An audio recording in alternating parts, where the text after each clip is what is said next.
Hi everyone, my name is Bobby and I go by the username of SpyDrop. I want to show you where I stand as far as controlling my controller, my Spark controller with HTML jQuery and doing it securely using Apache password protection, no indexing, and running most of the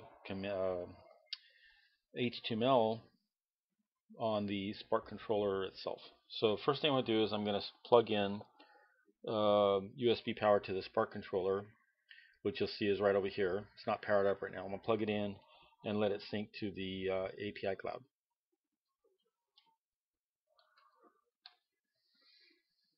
You can see it's negotiating, logging on, credentials to the network, and it's connected to the cloud. Okay, so the first thing we're going to do is we're going to connect to the Spark controller at my local IP address.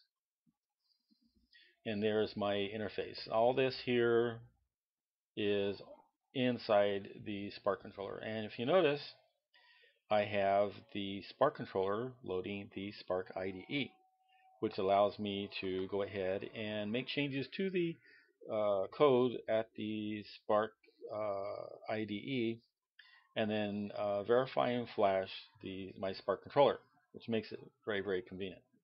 Now I'm using HTML, but I can use PHP. I've already tested it. But using HTML and jQuery to make post commands, or requests actually, to the Spark API. And if you notice, I have 3 LEDs over here, probably 4, but I'm only lighting 3 of them. The first one is going to be the phone LED, the second one is the Wi-Fi LED, and the third one is the cable connection LED. And these simulate being connected to transistor-driven relays that are on another board, which I'll do in another video. And then as I turn these on, you'll notice the 3 LEDs come on. I click the first one. I am actually seeing a web page on the internet, and so I've got to enter my credentials here.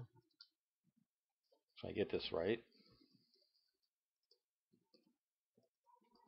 so long password. There we go. Now the first LED is on, so my phone is on. So let's turn it back off. Phone is off. Phone is on. I'm going to turn the Wi-Fi on. Second LED is on. And I'm going to turn my cable on. Third LED is on. Okay, Spark core is connected to the cloud. Now, I come down here and I'm going to hit 100% privacy. Watch all 3 lights. This is all done with HTML and jQuery. Boom. All 3 lights are out. Notice is given. 100% privacy enabled. Your house is now off the grid. Now, so where's this, protection at? Well, I'm providing Apache password protection at the directory level. And also, I have working on a Joomla component, and I can do it right from here. Bang, right there. So I come over here and I type in Spark core, and let's see.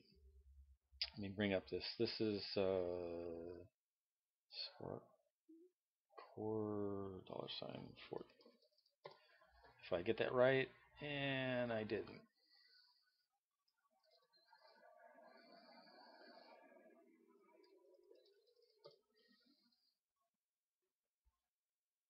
Oh, crud.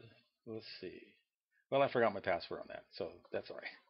But you can see LED 1 on, LED 2 on, LED 3. These are pins D0, D1, and D2.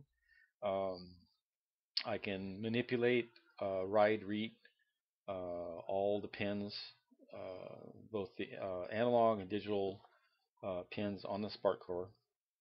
Now, let's look at the builder.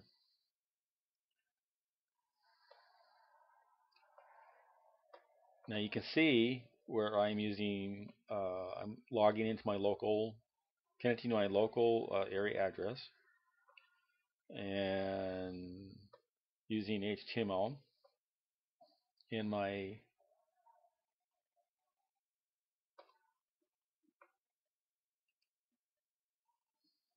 Spark command. This is the part of the, and the credit has to go out to the Spark team I'm using the part of the digital write string from the Tinker application, and I'm using the tiny web server to tie it all in. So any ideas, and especially criticism that I got recently, would be welcome. And I thank you.